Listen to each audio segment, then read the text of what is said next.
আমি সুকান্ত। আজ আমি তোমাদের রায়মার্টিন প্রশ্নবিচিত্র থেকে সপ্তম শ্রেণীর ভূগোলের 4 নাম্বার মডেল সেটটি সলভ করে দেখাবো। First unit test 4 number model set. তো চলো শুরু করা যাক। দেখো 1 নাম্বার বলছে কখন আমরা সূর্যের বেশি কাছে আসি।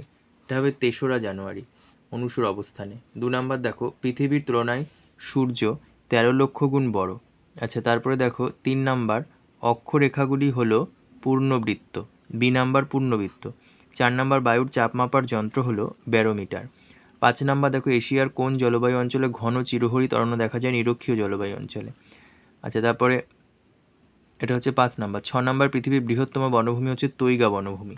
আচ্ছা, তারপরে দেখো 2-1 নাম্বার কোন তারিখটিকে মহাবিষুব বলা হয়? 21শে মার্চ। 2 নাম্বার পৃথিবীর বৃহত্তম তৈলখনি কোনটি? সাফানিয়া। 3 নাম্বার সমান বায়ুচাপযুক্ত স্থানগুলি যে কাল্পনিক রেখা দ্বারা যুক্ত তাকে কি বলে? সমচাপ রেখা।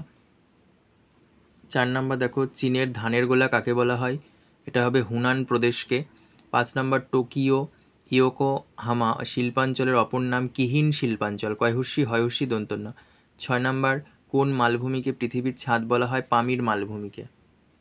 তারপরে 3-1 নাম্বার পৃথিবীর কক্ষপথ বলতে কি বোঝায়?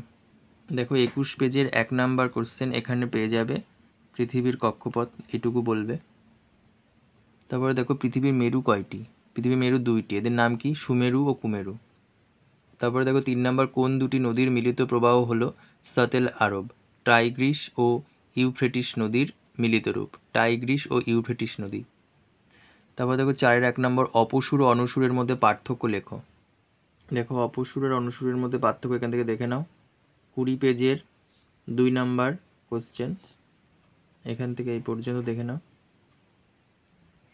সমচাপ রেখার যে কোনো 3টি বৈশিষ্ট্য লেখো।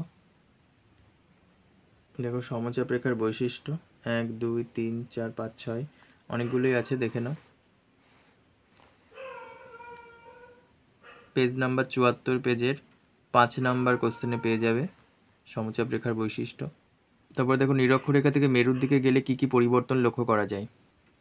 দেখো নিরক্ষরেখা থেকে মেরুর দিকে গেলে যে যে পরিবর্তন লক্ষ্য করা যায়, দেখো ক্ষেত্রফল হ্রাস, আবর্তন বেগ হ্রাস, তির্যক সূর্যলোক, তাপের ঘাটতি, দিনরাত্রির সময়গত পরিবর্তন, জীববৈচিত্র্য ও মানবিক জীবনধারণের পরিবর্তন। তারপর দেখো 5-1 নাম্বার দ্রাঘিমা রেখার 5টি বৈশিষ্ট্য লেখো। Page number 43 7 number question. দেখো এখান থেকে দেখে নাও বৈশিষ্ট্যগুলো এই পর্যন্ত। তারপর দেখো 2 নাম্বার এশিয়াকে চরম বৈশিষ্ট্যের মহাদেশ বলে কেন?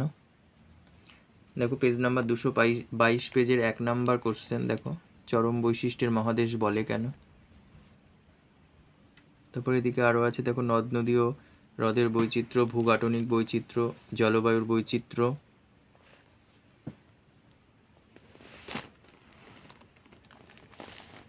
তারপরে নিচের দিকে আছে দেখো স্বাভাবিক উদ্ভিদের বৈচিত্র্য, জল বন্টনের বৈচিত্র্য, সামাজিক অর্থনৈতিক গুরুত্ব।